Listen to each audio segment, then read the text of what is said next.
The Wall Street Journal is claiming that the Sinaloa Cartel is kidnapping and killing anyone that continues to produce, manufacture, and sell fentanyl. They want out of the fentanyl business, according to ABC and the Wall Street Journal and everybody else in the mainstream media right now. So why are they pushing this story? Well, Ovidio Guzman was extradited to the U.S. on September 15th, and the first story about this came out October 2nd. So, the PR campaign of the Sinaloa Cartel has begun. Is it true?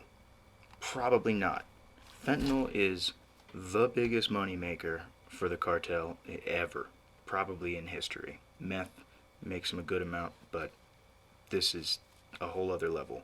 Opiate addicts are much more reliable than fentanyl addicts, and it's completely replaced the heroin business.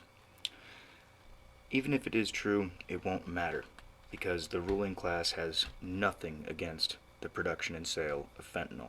The only thing that bothers them about it is when it occasionally gets into their cocaine and kills somebody they know.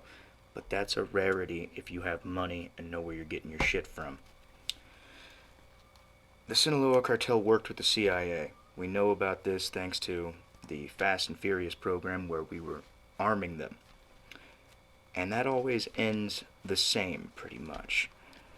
It ends with the CIA taking out the people that they worked with in order to minimize that info getting out. I wouldn't count on this being real at all. It's just a PR campaign, I think. And even if it were, even if the Sinaloa Cartel wanted to get out of the business, everyone who's involved with them, who knows how to produce this shit, if they can continue to get the precursor chemicals and everything they need to do it, they've become accustomed to that style of life, and they'll just go to a different cartel that will continue to protect them and take their product. So it won't make any difference for us here in America. Also, the Sinaloa Cartel has split into fractions since El Chapo's arrest in 2017. His son still holds significant sway within the organization, but they're not their father, not as much as him. So the 4 years of massive profits that they've taken in thanks to their new product, fentanyl, may have given them enough of a bankroll to try and step out of the business and leave it to other people, but only to appease the U.S. government in some way and try to get less attention on them. It's a flawed idea from the start, though, because the rulers of the world they want the fentanyl because they have no other solution to the opiate epidemic in this country. Fentanyl is killing junkies faster than heroin ever did, faster than they can kill each other or themselves. It's the solution to the problem they created. With there being such a large backlash to putting people in jail for drugs, even selling them these days, locking people up for that is unpopular. So killing them is the most popular way, as long as it's a soft kill and nobody has to take responsibility for it. So they don't really want the cartel to stop making and selling fentanyl at all. And the people that are addicted to that product now cannot go back to an opiate like heroin. It is 50 times weaker than what they're used to. It won't even get them well. Not getting high isn't an option. You'd need a fucking ounce of this stuff if you're used to doing a good amount of fentanyl. And over the years, these people have built up tolerances that would kill dozens of people. The amount it takes them to get high would kill so many people.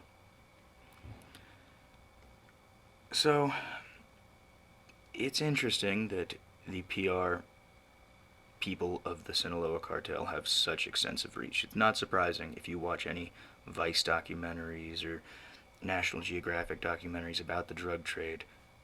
The media has access to these people at levels normal people, if they weren't actually connected, there's no fucking way they would get access. So they're all working together, and they want to downplay how bad the Sinaloa Cartel is so they can continue business as usual. Don't expect anything to change in the short term with how things look out on the streets. It's not going to dry up. You're not going to see everybody going through withdrawals and start getting their fucking lives together. The rulers don't want that. If anything, this is just going to get worse. So, yeah. The most interesting thing about these stories is not the stories themselves, but is how they're being spun and who's spinning them and why. And it looks to me like Ovidio's lawyers are just trying to get him a better sentence. And his brothers are in Mexico doing what they can to show that we're not the ones you need to worry about. It's our rivals. It's the CNGA, the New Generation Cartel, that you should be going after, not the Sinaloa. We're the good guys. We're keeping the coke clean and fentanyl free. I mean, it's true that they don't want to kill their customers. At a certain point, there is a diminishing returns on this product because you're not going to create new customers with something that's going to kill anybody who tries it. But still, the profits that come from not having to pay farmers anymore, there's just no input cost practically. You just make it in a lab for pennies on the dollar, pay the guy to smuggle it, and then it's pure profit. So I don't see I don't see them really getting out of the business at all. But maybe certain sections of it will. I think that this will just fraction the Sinaloa Cartel further, which probably lead to more violence in Mexico amongst the cartels. Luckily, it does seem like the cartels are...